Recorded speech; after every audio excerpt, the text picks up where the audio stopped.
You're listening to the Mile You're In podcast. Everything running related, from 100 meters to 100 miles. And now, here's your host, Phil Patterson Jr. What's going on, everybody? Welcome back to another episode of the Mile You're In podcast. I have another special guest for you this week, one that I've been really trying hard to get on the show for a long time. Before we get into that, I just want to give a shout out to one of my first supporters on Patreon, Becky from Miami, Florida. Big shout out for your support. Also, this weekend, I did a podcast. I was a guest on Hell is Full of Dads podcast. So I'll leave a link in the show notes for you guys to check that out. It's kind of interesting being on the other side of this, being the one answering questions. But it is a lot easier to talk about yourself. So I guess it's not that bad. But I want to introduce you guys to one of my favorite, if not my favorite athletes when it comes to track and field. I actually had this conversation with a friend of mine the other day. And I think if I had to pick a favorite, it would be her, just because of who she is as well as what she's done. And the influence I feel she has on me and a lot of people of faith. So welcome to the show, Chanelle Price. Hello. Thank you so much for having me. Finally, that's my fault. Yes. Thank you for having me. It's one thing I've learned about specifically track athletes is you guys have a very busy in-season schedule. So it's understood. I realize, you guys aren't avoiding people. You're just busy. Yeah. We're either busy or just really, really dead tired. So, just thanks for being so understanding. Of course. So for those who don't know anything about you, you could introduce yourself to them, any new fans or listeners. Yes. My name is Chanelle Price. I was born and raised in New Jersey. Moved to Easton, Pennsylvania at 12 years old. So that's where I went to high school in Easton, PA.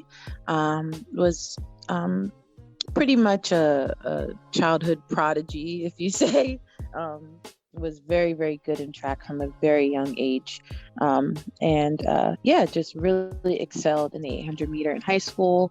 Earned a scholarship to the University of Tennessee, where I struggled a bit just with that pressure and expectation I put on myself from everything I achieved in high school. But it wasn't a horrible career in college, just really wasn't what I thought it would be, but I'm sure we'll talk about that more. I did eventually turn pro in 2014 after winning the World Indoor Championships. I was able to get a deal with Nike after winning that race, and have had a up and down career ever since then, but wouldn't change a thing about it. It's really helped me become just the woman that I am today, and I'm really proud of the woman I've become because of the sport and everything I've been through. And I'm sure we'll get into more detail about what I've been through these last few years. But that's a pretty quick summary of my career. Just recently retired, so that's a big announcement. And actually that was if I'm correct, I think that was my last episode where I interviewed Sabrina on that day you made the announcement, and we had talked about that. Shocking, at least to all of us who didn't know, because as we found out, she already had the inside scoop, and we now know she's very good at keeping secrets as well. I guess we'll kind of touch on that since we got her side of it. And I know this is a little bit jumping ahead on some of the things we were going to talk about, but can you describe your friendship with Sabrina? Because I know, again, we've seen so many posts and pictures and things like that. And just the other day, you were posting support for her as she begins training for this new season. What's that relationship and friendship been like for you personally, and just when you guys were out on the track training and competing? When I decided to move to Eugene in about exactly 2 years ago, so October of 2019, just to show what type of person is, like, we didn't know each other at all, but she knew I was coming here, and it was just like, I want to pick you up from the airport, which right there is like, she didn't have to do that. Like I said, we didn't know each other, but she picked me up from the airport. I didn't have my car yet, so she's driving me around to get groceries, to get a blow-up mattress until my furniture arrives. So she just, right off the bat, I could tell that she was just such a genuine, just dope person, and so we hit it off right away. And yeah, she'll be a friend for the rest of my life, which is what this sport kind of does. It just, for me, when I look back, it's not really the trophies and the medals and the performances, it's the people I've met and the memories that I've made with them that I'm really going to hold on to. So she's definitely a person who, will be a friend for the rest of my life. And, our bond showed on the track. I mean, we trained hard and we pushed each other to the max, but, we had fun while doing it. We probably annoyed our group because we would laugh in between sets. We kept it fun. We kept it lighthearted. That's just both of our personalities. We're very lighthearted and like to have fun, but like to get after it. It was a healthy, kind of like we were healthy training partners. So, we competed and we wanted to beat each other, but we didn't take it personally. We just wanted to help each other become, the best we could be on the track. And I mean, honestly, she made my decision to retire hard because I'm going to miss her so much. She's, like I said, she's going to be a friend for the rest of my life. And she made training easy because she's still so young and she has that fire. Right. And that's kind of what I've lost these past few years. Don't get me wrong, I still wanted it, and I still had that desire to be great, but not as much as I did when I was younger. She wants to work hard every day. She wants to grind every single day. And so it's just like, dag, I really had to step my game up. And so I definitely, my success these past 2 seasons, hands down, she gets a lot of that credit. A lot of that credit goes to Sabrina, because I had to be on my A game every single day. In order to train with her. So I'm just really excited to see what she does these next few years. I always tell her, like, look, the world better watch out, because a healthy Sabrina is a dangerous Sabrina. So I'm her biggest fan. I'm in her corner, and I can't wait to see what she does. Awesome. Well, I know it's been, like you mentioned, a rough last few years following the journey. It seems like every time you were getting back to that point of feeling like yourself, we'd see another post of a slight setback, and it's like, man, like you said, like the people who are working hard and have that fire to get it, sometimes they just have like a string of bad luck, and it's like, when you just wonder, when are you going to get over that hump? And it's right. It's worse when it's something that is out of your control. It's not like me right now. I'm having, I'm on a bad streak of 3 consecutive races I haven't finished. But I can't really be mad, because a lot of it comes down to my lack of training and for other reasons, where in your case, it's the opposite. Like, you were doing everything you're supposed to be doing, taking all the correct advice and following it. Just, our body sometimes doesn't respond the way we hope it will, and things happen. Going through just the constant injuries, how were you able to overcome that and keep trying despite those constant setbacks? Yeah, that's a great question. I think for me, I'm someone who, when, like, most of the things that like you said, that I experienced, they were out of my control, and all of them were mostly just like freak accidents. Like, it was just bizarre stuff that I was going through. And so when those things happen, I'm someone who I'm good at processing my emotions. So I let myself feel what I feel, so that distraught, that disappointed, that frustration feeling, I let myself feel that and process it for as long as I need. And so for me, that's usually a few days where I'm just, I give myself that self-pity, and I'm upset and I'm angry and I cry, and then it's like, okay, you've gotten that out of the way. So now what? And so, for me, that now what always kind of just is my faith, and so it's like, okay, now I'm gonna pray. I'm gonna talk to God. I'm gonna take this thing one day at a time, and I'm gonna, if I'm gonna blast my gospel music, I'm gonna listen to sermons. I'm gonna recite my favorite scripture so that I can just get through this thing one day at a time. Because really, quitting for me was not really ever an option. Of course, when it first happened, it's like, oh, I'm done. This is not fair. But it wasn't really ever an option. That was just me being emotional and freaking out. And then when I let those feelings subside, and then I get back to my prayer and then talking to God, and it's like, okay, I'm not done yet. It was always, I had this feeling inside, I'm not done yet. God's not done with me yet. I still have more left in these legs. I still have, something to prove to myself. I'm not going to let this health issue or this injury or whatever be the reason why I stop. I just have to keep fighting the good fight, keep going. So it took a lot of self-talk, a lot of, just clinging to God, clinging to my faith.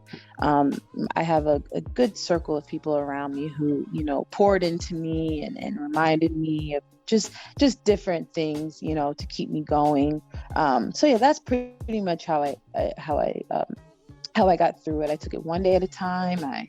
I clung to my faith. I have good people around me who pour into me. And like I said, quitting just never really was an option for me. I just knew that I had more left in this body, more left in these legs. And I just always wanted to walk away on my terms, not because of an injury or because of a health issue. And so that's what kept me going.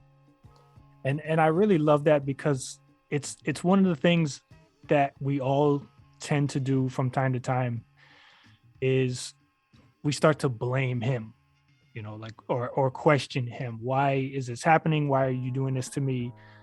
And, it's one thing that I've personally dealt with sometimes in these races. Now, for me, 100 miles is a long time that you're out there. So you do a lot of talking to yourself, to God, to anyone that'll listen. And there's a lot of times that I think back and I'm like, I never have those moments. I may have them in my personal life, and that's something, I'd love to have a stronger appreciation and positive attitude, as you tend to have, where for me, I'll be thankful, like, okay, you got me this far. I appreciate everything you've done for me up to this point. It's now me just, for whatever reason, I'm not continuing, or this just isn't happening. But those things happen for a reason. And I think a lot of people throw that quote out there just because it's become cliche. But in reality, these things do happen for a reason, because we see on the other side different blessings that come from that. And I think a lot of people don't make those connections. So it's nice to see a different perspective that you have. And I think it challenges a lot of us to kind of twist the way we think sometimes, and not always look at the negative of that. I know from following you that things were finally starting to click over the last, few months leading into the trials, and confidence in you, and I would say your fans, was at an all-time high, because we were starting to see even that confidence, whether you realized it or not, just the confidence you were expressing seemed even more powerful than just saying it. Going into the trials, what was your mentality? I mean, I know everybody's thinking, or they're expecting, hey, I want to win this. My goal is to go to the Olympics. But there's always that person that knows I'm dealing with injuries, or, whatever may be going on. I have this realistic chance. What was your mentality going into it? Yeah, I would say I was very just grateful to be there, because in November of last year, I actually injured my foot again. And just wasn't sure if I would be back in time for the trials. I actually almost walked away after that injury because I was just so sick of dealing with this foot. So I definitely approached the trials with just a sense of like gratitude and like, wow, like I really did everything that I had to do to be back in time for this. So I was just so grateful to be healthy and to actually be the most fit I've ever been. How I don't know. I think I give a lot of that, a lot of that credit to just the grind that Sabrina and I did day in and day out. I mean, the workouts that we were doing, I've never done anything in my life like that. And so yeah, I was just thankful to be there, to be honest. And when I approach my races with that type of mentality, I actually run better. Of course I wanted to make the team, of course I wanted to make the final, and I believed I could, but what the overwhelming emotion for me was just gratitude. Like, wow, I'm really here after everything I've been through. I'm just thankful to be here, and I'm just going to do my best, and that's all I can do. And so a lot of people were probably putting, I have to be an Olympian, I have to make this team. I didn't approach it that way. I don't know, maybe that's just maturity or whatever, but I just knew all I could do was my best. So that's what I did. And since you mentioned it earlier, I would think, at least I just feel like I made the connection just now hearing you say it, that the maturity from you when you were younger, saying that expectation from high school into college kind of affected you in that negative way. Do you feel like that maturity now going into it with that attitude takes that pressure off and makes you perform better? Oh, absolutely. I mean, this was my fourth time at the trials. I competed in high school in 2008, and then as a senior in college in 2012, and then 4 years later in 2016. And at every single one of those trials, I was just, I have to make this team. This is life or death. This is my everything, just like, that's not healthy.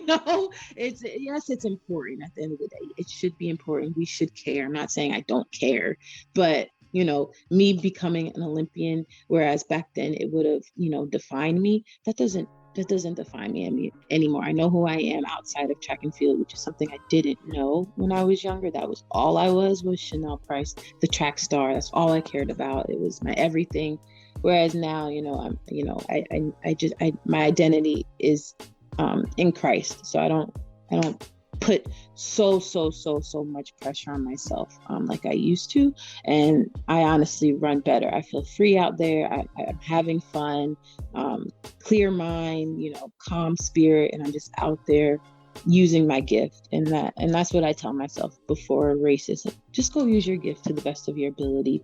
The outcome, yes, it's important, but it doesn't have to define you. Your worth is not defined by how you perform out there on the track. And so, growing in my faith and maturing has really, really, really helped my performance on the track. And I even noticed it looking at the picture you had posted from, and I think you were in your college kit. I think it was actually, I think it was my United Stars kit maybe. So I was young. That was like my club kit when I was, I don't even know how old I was. But you could see the difference, like in your face. There was that kind of nervousness, almost like overwhelmed of maybe the crowd surrounding the atmosphere, where watching you in the trials this year, it was like, a whole different person. And it was tough, like watching that. Like I say this to everybody that I interview, at least you guys that I've interviewed at least once on the website and things like that, the longer it goes after that first initial interview that I have with you guys, I become a fan, and that support gets stronger. And I've watched you over the years. Like, you were one of, I can't say like number wise, but you have to be like one of the very first 10 to 15 people that ever was on my site. And that's like starting in 2015. So it's a long time I've been following you. Right. And that's why I feel like if I had to pick a favorite, it would be you, because I've been following you the longest, and just seeing the personal side of it, where a lot of athletes kind of just post the sports side of things, and you're very open with everything. So watching you round after round, I'm like, she's gonna make it. And then the final, like seeing how close you were, it's heartbreaking. Like for me as a fan, it's right. So what was that like? Because a race of that distance and that pace, I know it goes by so quick. For you guys, it's probably slowed down still in the moment, but as you're getting closer to that finish line and you're right there, is there any thinking that goes on, or is it still just you're zoned into that and it goes by? Yeah, I mean, I think with the talented, amazing thing pulling away from all of us, like I've never seen anything like it. So I think I was just kind of like, oh shoot, like this girl is really getting away from us. But I just was like, at that point, it's just all about keeping your form and trying not to lock up. And I was just remembering, like, Nelly, I call myself just Nelly, like, please just stay, just use your arm, just get to the finish line, like you're almost there. And like for a while I was second behind her. And so it wasn't until the very last, maybe 25 meters that Raven and Ajay and the young college girl got me. And so I was like, I thought I had it. And so I was definitely disappointed when I crossed the line because I was so close. But when I looked up at my time and I saw that it was the first time breaking 1:59 and it was a personal best, and I was just like, you know what, Chanelle, like you have to be so proud of yourself. And it's like I stuck to how I like to run. I took the lead and I did it my way, and I really wouldn't change anything about how I executed the race. And so it disappointed initially, but then I had a huge smile on my face. Sabrina came to the back, and I ran up to her and she gave her a big hug. She said, "I'm so proud of you." And it just, the disappointment didn't last long because there's nothing really that I would have done differently. Taking the lead, everybody knows that's how I like to run. And then when the thing took it the second lap, I was like, oh shoot, this is perfect. Like, just go with her. I mean, I couldn't have wrote it better. When she took the lead, I was like, I'm gonna make this team. I don't have to do the work anymore. But I've never really had someone push the pace like she did from 4 to 6. And I went with her from 4 to 6, which like I said, I wouldn't change it, but that definitely took away some of my steam coming home. Like, I just didn't have it. I've never seen someone who was able to just push that second lap like that. And so, but like I said, no regrets. And the disappointment didn't last too long because of that PR that I was able to get. And that's something I try to make sure people understand, is not to always look at the placing, because it's when you look at who's there and what times they ran and what performance they put out there. If you gave your best as you did, like, you can't, it's not just somebody saying, oh, I did my best. No, you literally, like you said, that was a personal best. Yes, yeah. You can't beat yourself up over that, because it's just, at that point, sometimes it's other people's days, and exactly. You don't know who's going to show up. Yeah. And it's like, I hadn't broken 2 minutes since 2015, and I did it 3 times in a matter of 4 days. I went 1:59 the first round, 1:59 the second round, and then 1:58 the third round. Like, and when I looked back on my entire weekend, I was just like, wow, like, you should, especially coming off of injury, I was just like, girl, you need to go celebrate. Right. You should be so proud of yourself. And then just looking back on over all the years, I was just like, and you never gave up. And this is why, because of this moment, you did it. No, you didn't make the team, but I was just so proud of myself. I had every reason to walk away from the sport these past few years, and I didn't. And that kind of solidified for me, like, okay, you made the right decision. Of course, I've always wanted to be an Olympian, but at the end of the day, like, I'm okay. I'm okay.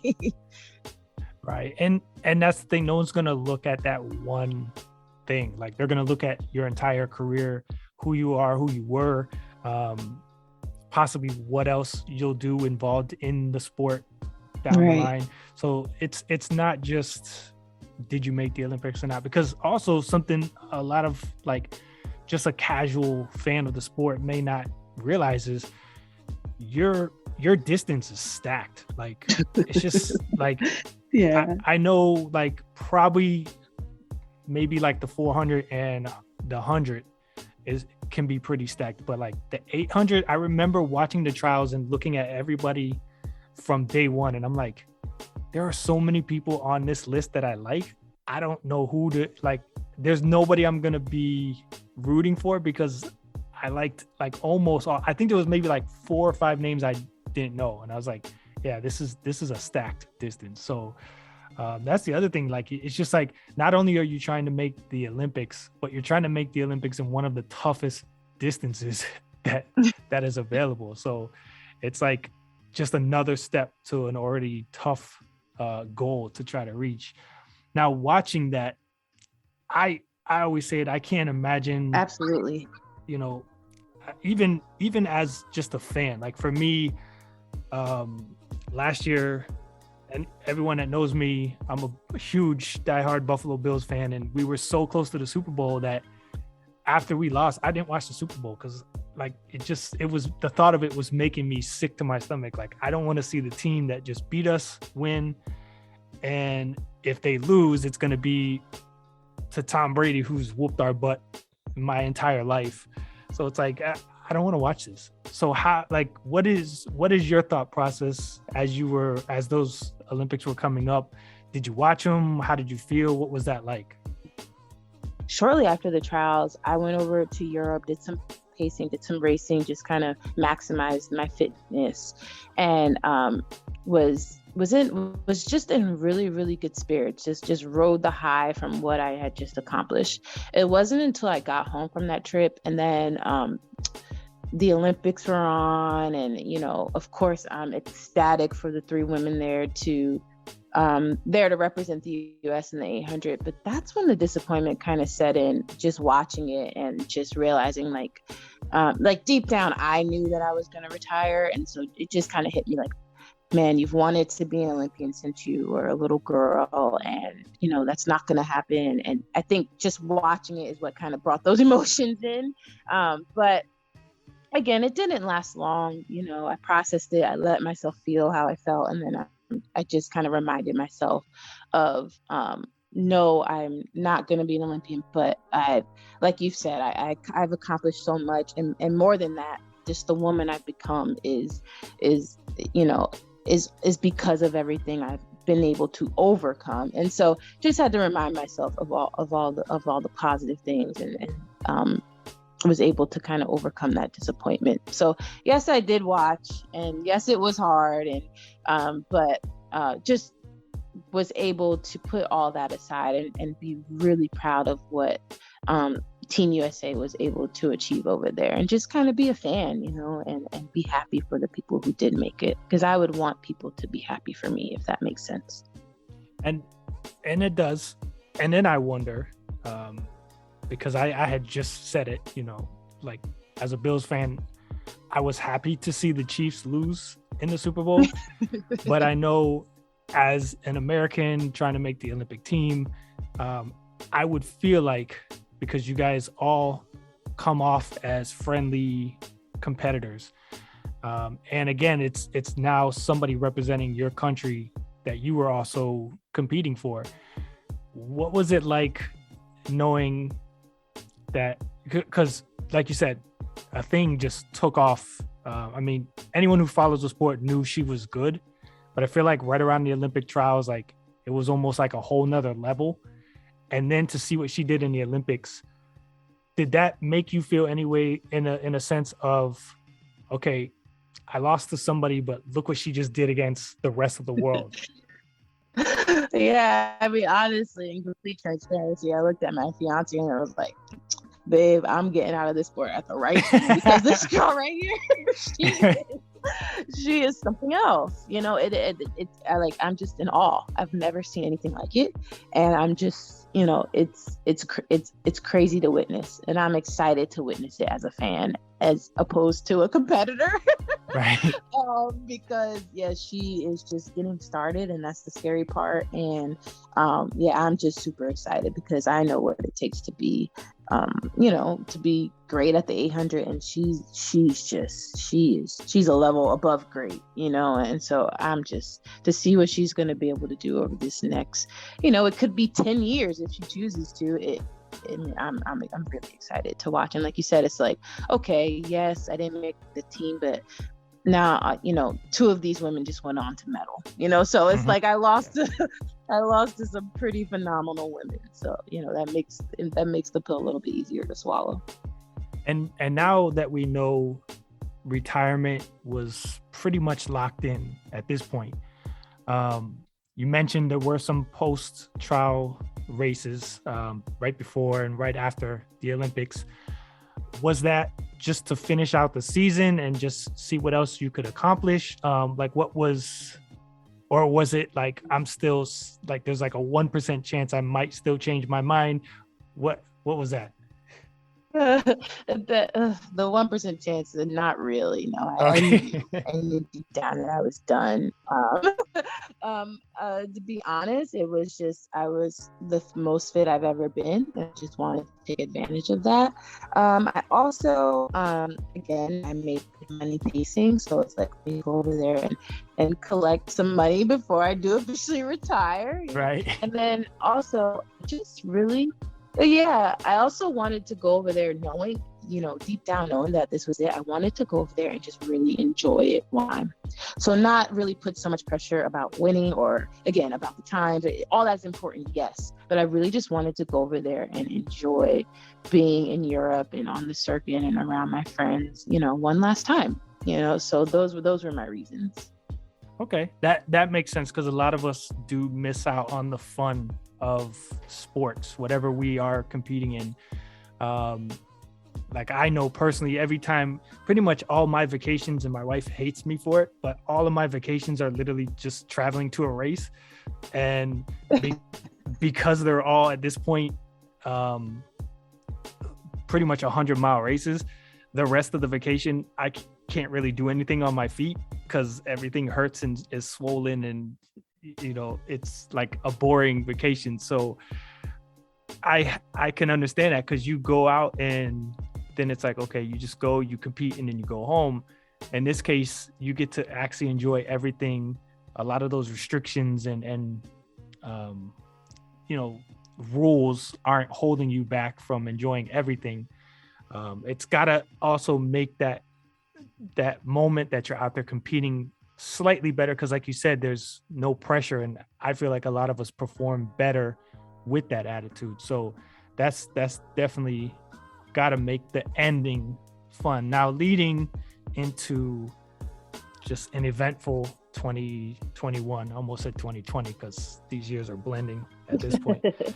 We're all of us that follow you on social media, we're all just seeing our normal Chanelle Price posts, and then all of a sudden I get on Instagram and like, you're all over the place because you got engaged. So yes, I know everything. Like, I guess the only question I would really have is, like, how surprised were you? Because I know, like, sometimes the way us men try to do it is we usually get some surprise out of you, but like sometimes you get that vibe, like, okay, this is like certain people are around that normally aren't, or you go somewhere you normally don't. Like, what was that like? I honestly was very surprised. Akeem and I, we actually met in 2017 when I was training in Phoenix, 2016, I'm sorry. And he was training there as well, but he retired in 2017, and he's Canadian, so he couldn't just stay in the US. He had to return back to Canada. And so we've been long distance for quite some time now. And of course, we've talked about the future and engagement and marriage and kids. We talk about it a lot, but I didn't see it coming yet. And so I was pleasantly surprised. And yeah, I mean, like I said, we had talked about it, but sometimes when we talk to men, we don't really know if you guys are processing what we're saying. So I just didn't know if he was ready yet. And so he definitely shocked me. And it was just super, super excited. So yeah, he did good in the element of surprise. Okay. And I teased him. I was like, well, I didn't get the Olympic rings, but I got a wedding ring. So there you go. Yeah, so it was definitely a pleasant surprise. Well, I had the pressure. My wife told me straight up when we were dating, don't propose to me unless you're ready to get married within a year, because I'm not going to be one of those women that's engaged for year after year after year. So like I had to make sure I was ready. It wasn't just, I'm going to take it to the next step and then we'll be engaged. No, like if I say this, I got a year to marry this woman. So exactly. Yeah. And I'm the same way. And I think he knew that. And so I knew he was taking his time for that reason. He wanted, like you said, we want you guys to be ready, but just know like, this is not about to be like a 3-5 year engagement. Like, nah, we're getting married too. Right. So you better be ready. And I think, and I think that also plays into just both of your faith, because like us, we didn't do anything until we got married, living together, nothing. So right. I feel like for some relationships that don't go that route, that, they're living together, they're dating, doing whatever, maybe sexually, things like that. Like there's not that true next step feeling. It's kind of just like now you have the title and you might have that wedding ceremony and things like that, but you're already in a way living a married life, right? To where it's so That's different when you have those restrictions that you, and maybe not restrictions, but those boundaries that you set for each other. But it was for me, it was awesome to see, because I know with the disappointment from everything that was going on in sports, to have that out of nowhere just pop up had to have made just things a little bit better. Absolutely. Like I said, I was like, well, like that's how I process it. Like, well, I don't have the Olympic rings, but now I'm getting married. I have an even better ring, and so it definitely just, uplifted my spirits. And like you said, it was perfect timing. And then I wonder, let's say you're training, you're still in, you're not training like to actually compete, but you're still working out, you're doing whatever. Maybe you're working out with Sabrina and helping her or something, and you just say, you know what, for this one event, let me go show. Is that something you can do? Like you can just sign up, or because I know like sponsors usually help with things like that, or like if you have an agent, would you be able to just, whether it was pacing or going and just saying, hey, for this one event, I want to compete just for the fun of it. Is that something you can do? It is something that I could do. Absolutely. A lot of these races that we go to, especially early on in the season, pretty much anybody can sign up for. It's kind of strange when you say it out loud, but yeah, anyone can really enter into these meets. It's not really until you get to the USA Championships when it's like, okay, there's a time qualifier that we can only let the best of the best in, if that makes sense. Okay. So yeah, I definitely could. Will I? Probably not. I just, and that's part of the reason why I retired. Like I have my desire to train and just put my body through that. I don't have that desire anymore. Like I'm just, I guess the best word I can use is just, I'm just tired. Like I think everything that I've, overcome, like it really has taken a lot out of me. It's been a fight, it's been a fight. They say fight the good fight. Well, it's been a fight. And so I think I'm just I'm just tired. Like I'm ready for whatever's next. And I wrote in a blog post, like the thought of getting up and training, like I laugh because I just don't want to do it anymore, you know?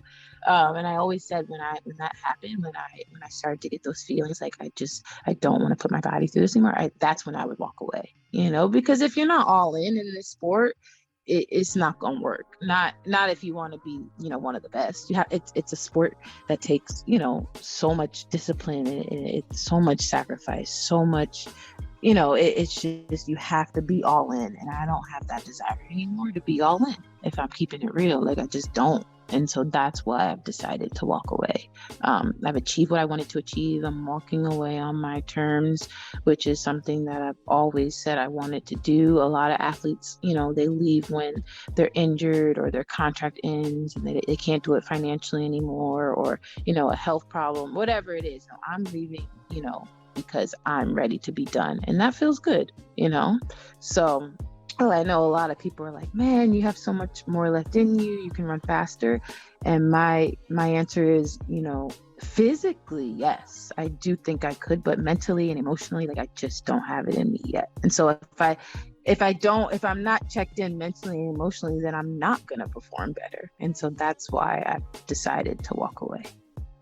That's very true, because even for me, a few years ago when I was, I kind of tell this a lot, that I was trying to break 20 minutes in the 5K distance. And when I finally did it after years and races worth of trying, it was almost like that burden that I put on myself was lifted.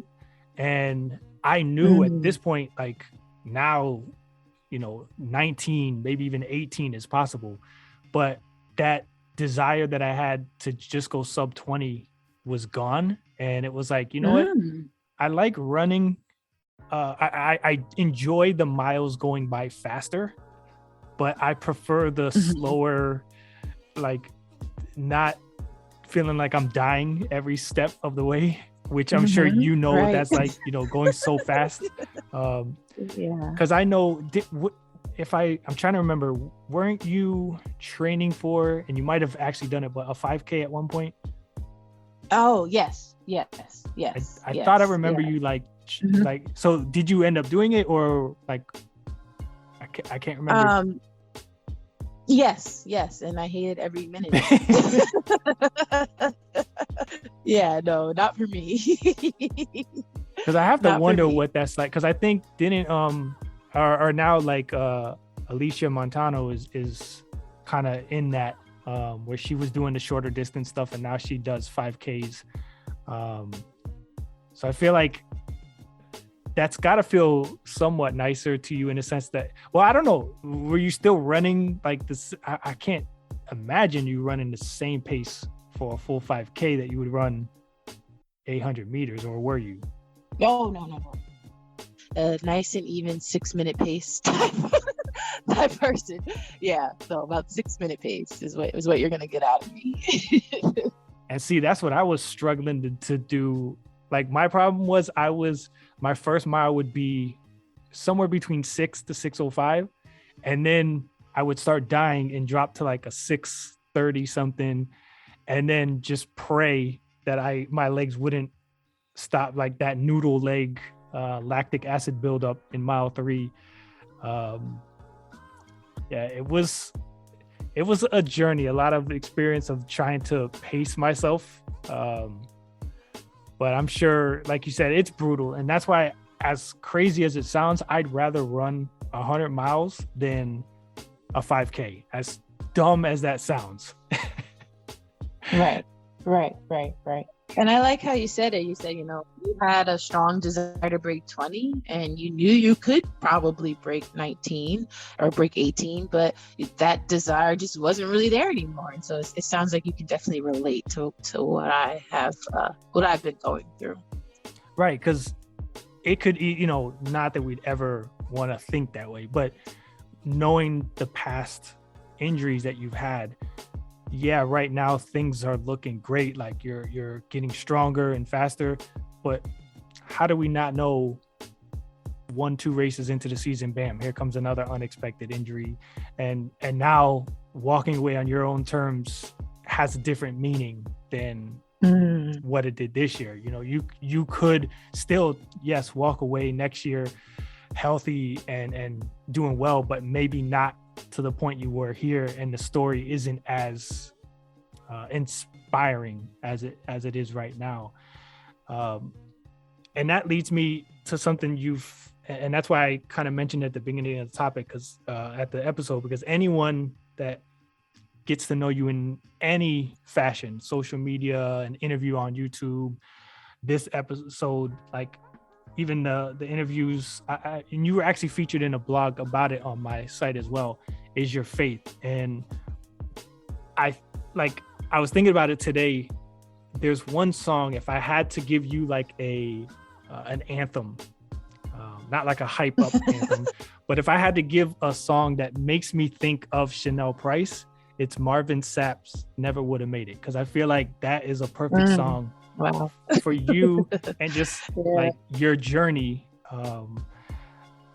I know everybody's journey in their faith is different, whether they were kind of, I don't want to say forced into it, but a lot of us are kind of told we have to believe and we have to go to church, or we have to do this and that. And then other people like me, we kind of find it along our way in life, and we realize life is a lot different with faith and without.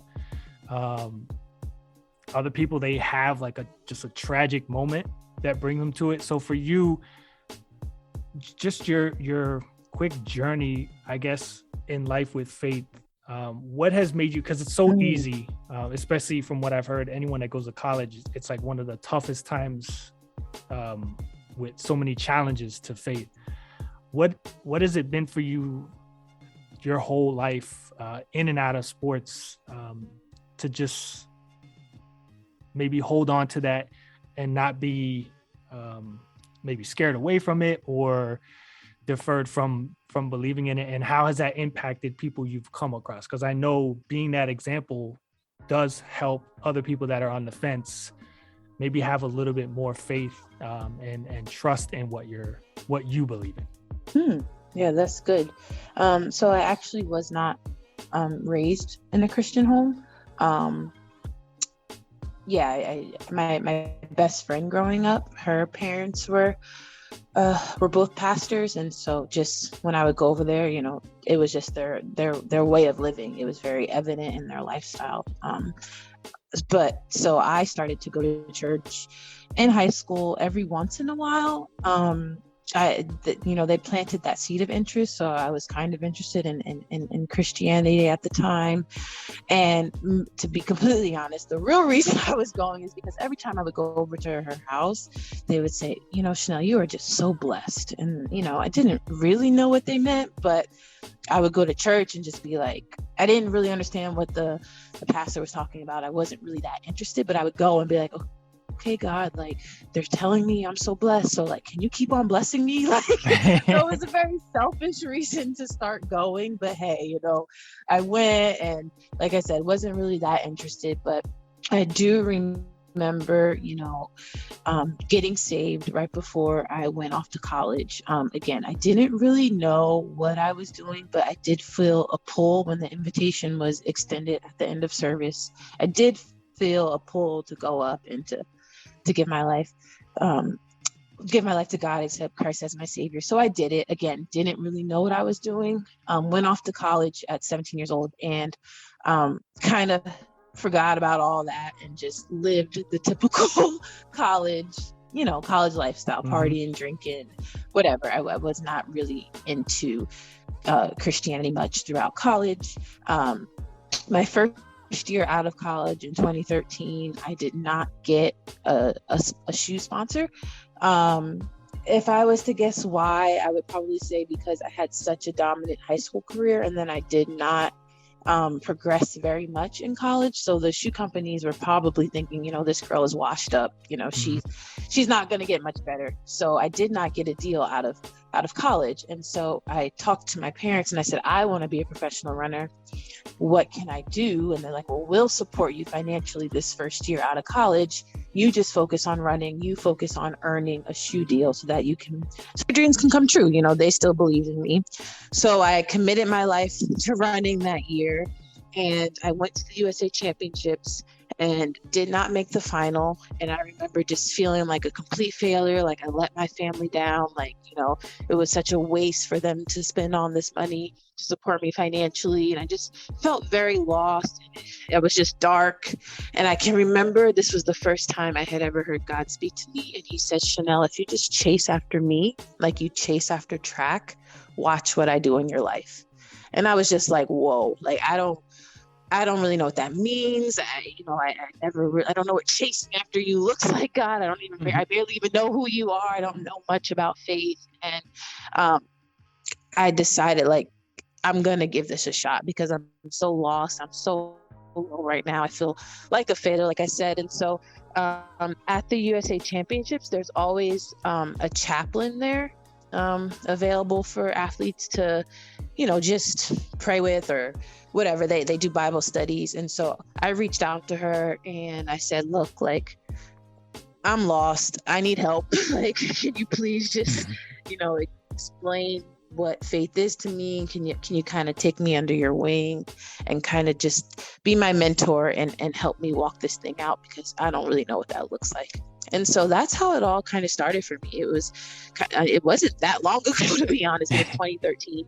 And she took me under her wing. And ever since then, we still speak every Sunday, do a Bible study with some other professional track women, Jessica Beer, Desiree Bryant, to name a few, every Sunday. And so, yeah, it started in 2013, I would say.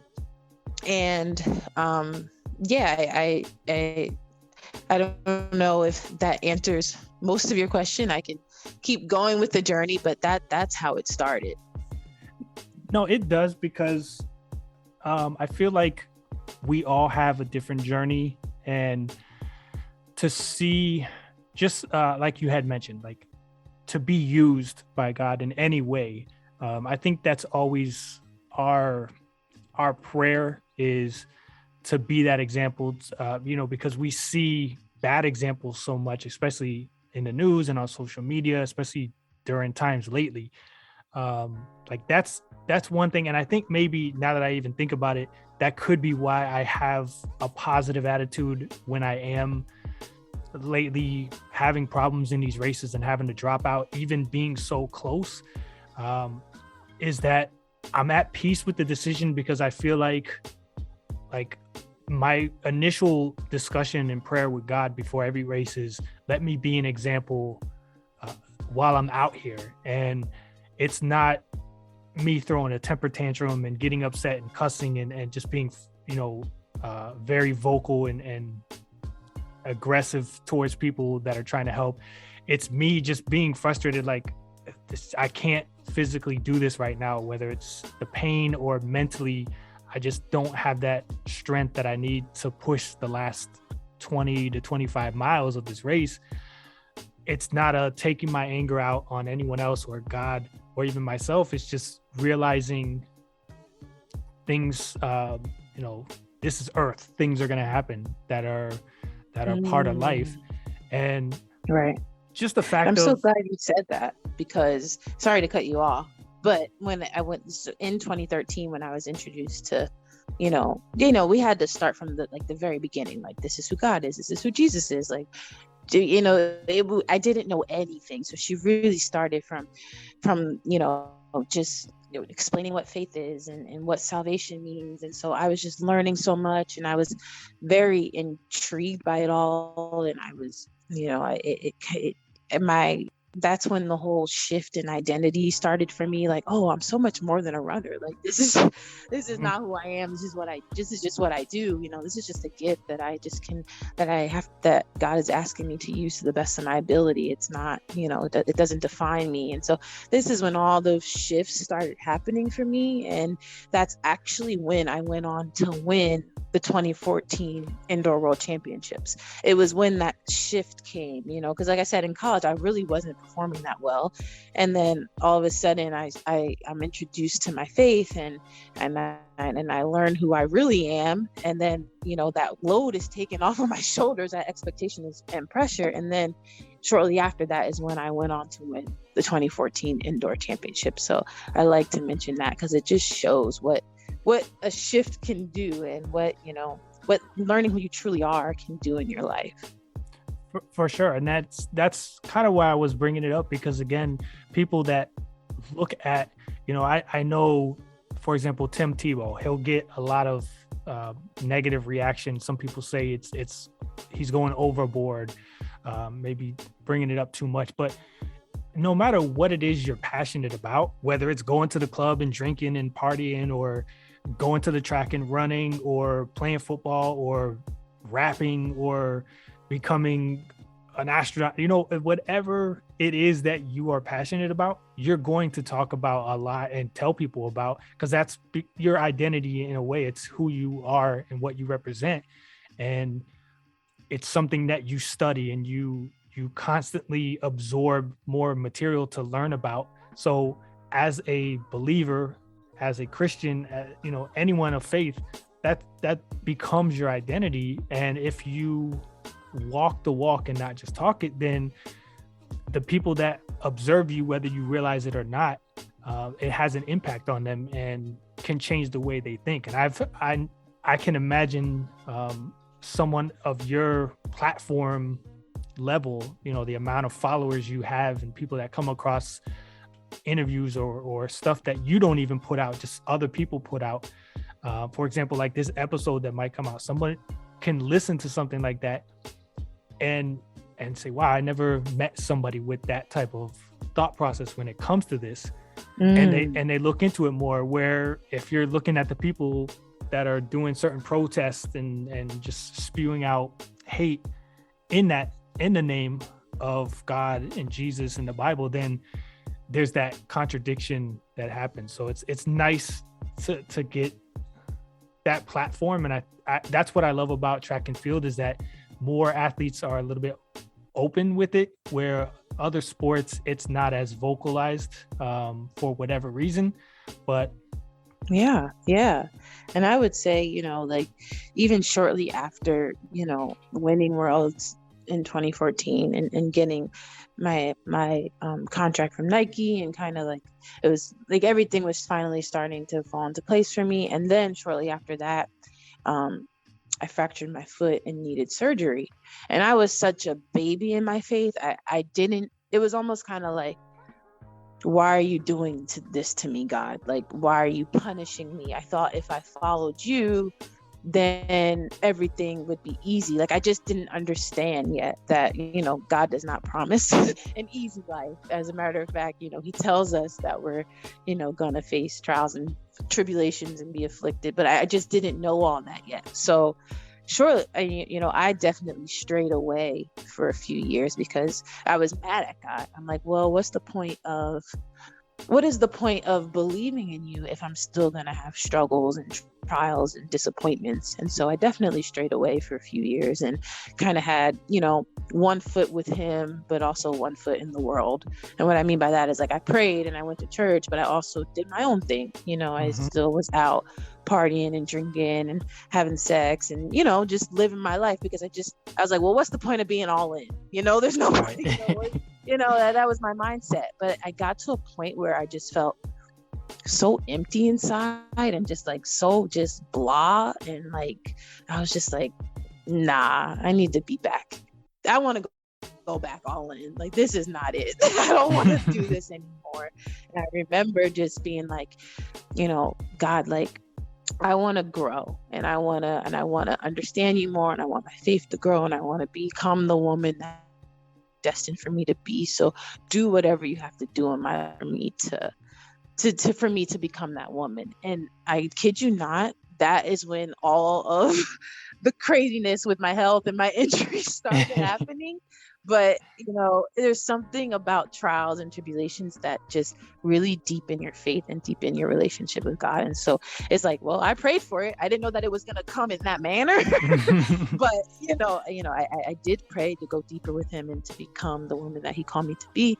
And it, like you said, everything does happen for a reason. And when I look back, without just all the crazy things that happened, I wouldn't have grown. I wouldn't have been so desperately dependent on him. I wouldn't have, my faith wouldn't be as strong as it is today if it wasn't for all of that. So, I hope that encourages somebody to just, keep going, and that, God is not, we're not promised an easy life just because we're Christians, and our trials and tribulations, they have a way of deepening our faith if you allow them to. And like you said, people notice. It's true, because how I was handling, the stuff that occurred, non-believers noticed, and they're like, hey, there's something different about you. Like, how are you able to have joy and peace right now? How are you able to smile when you've been in a boot for months? So people notice how you handle, what's thrown at you. For sure. And it's that make or break, or not even that, but those make or break moments that really give that example. Because I think a lot of people will look at, okay, I'm going to become a Christian and everything's going to be great. Right. And, not to downplay, because we've obviously hyped up, or I definitely have hyped up your success through the years, but someone could look at you and go, okay, like even with your injuries, but they could say, okay, she's still happy and still proud and still grateful to him, even though she didn't make the team. She didn't, so that's the thing. Like, a lot of people, I think, as they don't get all of their prayers answered in the way they wanted them to, they start to have that feeling like, okay, well, what's the point? Like you said, of being all in, I can still get some of the other things I want, doing the things I want to do the way I want to do them, and I can still do this. So I'm really glad that you shared that, and I appreciate you sharing that, because I think, again, someone like you that, I would say we probably had our faith about the same amount of total years, if you count like the in and out, but like looking at someone like you, it's inspiring, because I know there's so much more that I could do to become better in my walk, that seeing, like you said, seeing someone like you helps in that. So I hope that it does the same thing for someone who's listening that might be having that struggle. So I guess the last thing we'll touch on here before I let you go is everybody's question, unless, you probably already told Sabrina she probably already knows everything, but like, what's next? Yeah. So I can officially announce that I've taken a position as Director of Operations at the University of Alabama, Birmingham. I'm going to be the Director of Ops for the track and field team. Nice. So, honestly, throughout my track career, mostly these past few years, I haven't had a sponsor for these past few years. And so I've had to work every once in a while just to support myself. And most of those jobs have been administrative jobs, reception or secretary. And I found that I really enjoy that type of work, and kind of helping an organization run smoothly and being behind the scenes and just doing all that, I like to call it dirty work, and just kind of, and so I really always felt that a director of operations position for a track and field team would be something that I would enjoy, just helping the program run well. And so I ended up getting a position in Alabama, and so I'll be headed there soon. And I think coaching could possibly be in my future. Maybe, we'll see. But for now, I'm just gonna see if this is the right fit for me, and go from there. And yeah, I'm excited to still stick around the sport, and I don't know if it'll be like coaching private privately or maybe eventually out of college. I'll figure that out, but I definitely know that I want to give myself a shot at this administrative role. So I'm really excited. Well, that's awesome. Congratulations. I know you will do well in anything because you always have that attitude to do your best and represent yourself and God well in everything that you do. So anyone that wants to become a social media stalker like me, where could they find you? Where are some of the places they could find you? And again, as always, I'll put them in the show notes as well for you guys to click on later, but where can they find you and follow your future journey? Yeah, so Instagram is C Price Run. Twitter is C Price Run 7. And then Facebook, if you just type in my name, Chanelle Price, I will pop up. So, yeah. Well, I appreciate you taking the time. I know you're very busy, as we mentioned. I don't know if Sabrina put the pressure on you as I asked her to do when she was on, but that was my hope, is that she could help me, because I feel like I can't say I'm gonna retire now. Like, you were high on my list. I'm not gonna walk out after this interview and retire from podcasting. But this was one of my bucket list checkoffs, was to get you on the show, because again, you were one of the first on the website. You've always been open and friendly, and anytime I asked you for something when it came to the website and things like that, you've always been very open and willing to participate. So I appreciate you taking the time, and I look forward to following the rest of your journey and just rooting you guys on. And I'm looking for, I'm not asking for an invitation, so you don't have to invite me to the wedding, but I'm looking forward to some nice photos. Like, I know you guys are going to do it nice. Oh, thank you so much. No, this was fun. I always like kind of going down memory lane, and so this was a lot of fun. I really appreciate it. And thanks for not giving up in terms of getting me on, because I really enjoyed it. Well, guys, I hope you enjoyed this episode, and as always, the links are in the show notes. Anyone who wants to share this and any episodes, it's truly appreciated. Again, it's just a hobby. I do this for fun, but I enjoy sharing the stories and making that connection between life and sports, and showing how similar they really are and how they can help us in the other. So until the next episode, just consider your journey, consider your outlook and how you look at what you're going through, and try to look at the positive within every negative situation. And we'll see you guys next time.